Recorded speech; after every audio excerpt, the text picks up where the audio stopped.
கல்யாண கதை கேளடி அன்பே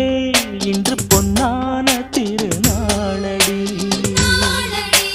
பன்னீர் பூவே வாவா செந்தேன் வேண்டும் தாத்தா முத்து பல்லக்கிலே இந்த தத்தை ஆடிவர்